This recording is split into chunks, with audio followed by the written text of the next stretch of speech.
నమస్కారం రేషియా టీవీ వార్తలకు స్వాగతం. నా పేరు లక్ష్మి. వార్తల్లో ముందుగా హెడ్లైన్స్.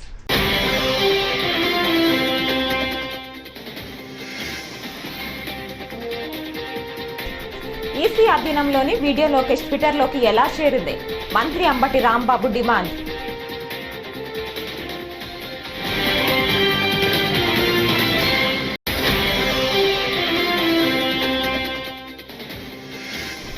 ఎన్నికల రోజున వైకాపా ఎమ్మెల్యే పిన్నెల్లి ఈవీఎంను ధ్వంసం చేస్తే ఆ రోజే ఫిర్యాదు చేయకుండా అధికారులు ఏం చేస్తున్నారని సిపిఐ నారాయణ ప్రశ్నించారు.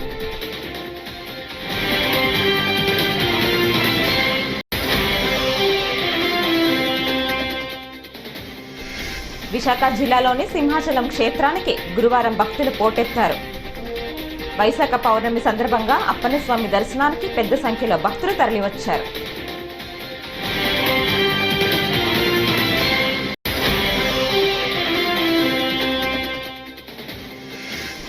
కేంద్రంలో ఎన్డీఏ ఓటమి ఖాయమని, ఇండియా కూటమి అధికారంలోకి వస్తుందని వి హనుమంతరావు ధీమా వ్యక్తం.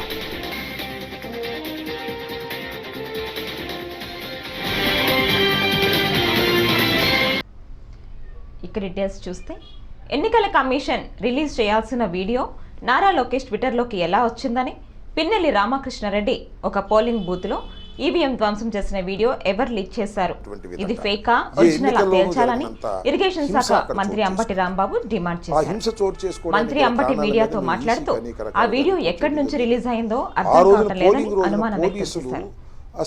ఈసీ నుంచి బయటికి రావాల్సిన వీడియో లోకేష్ ట్విట్టర్లోకి ఎలా చేరిందని ప్రశ్నించారు. సస్పెండ్ చేశారు, కలెక్టర్ని మార్చారు, ఇంకా కొన్ని చోట్ల కలెక్టర్ని మార్చారు. ఏదో కొంత జరిగింది, ప్రాథమికంగా తప్పు జరిగిందనేటువంటి భావన సర్వత్రా వ్యాపించి ఉన్నటువంటి తరుణం. ఈ తరుణంలో మరి అనేక చోట్ల బూతులు క్యాప్చర్ చేసుకున్నారు, దొంగ ఓట్లు వేసుకున్నారు, ఈవీఎంలను పగలగొట్టడానికి ప్రయత్నం చేశారు, బూత్ క్యాప్చరింగ్ జరిగింది. తెలుగుదేశం వాళ్ళు కూడా భయంకరంగా చేసేటటువంటి పరిస్థితి కనిపించింది. ఇక్కడ ప్రధానంగా ఇవాళ నేను మాట్లాడాలనుకుంటున్న అంశం ఏంటంటే, పిన్నెల రామకృష్ణారెడ్డి గారు మాచర్ల నియోజకవర్గంలో చాలా దారుణాలు జరిగిపోయాయి.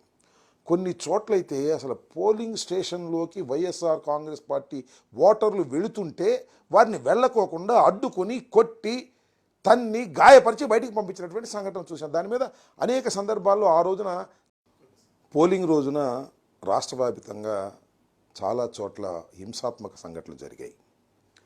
ప్రధానంగా పలనాడులో, అంటే మా జిల్లాలో చాలా ఎక్కువగా హింసాత్మక సంఘటనలు జరిగాయి. ఒక విధంగా చెప్పాలంటే కానీ విని ఎరుగని రీతిలో ఏ రోజు జరగనట్టు. చివరికి పిన్నెల రామకృష్ణారెడ్డి గారు కూడా ఆయన రిపోర్ట్ చేయడం జరిగింది, ఫోన్లు చేయడం జరిగింది, కానీ ఎవరు పోలీసులు రిస్క్కి రాలేదు.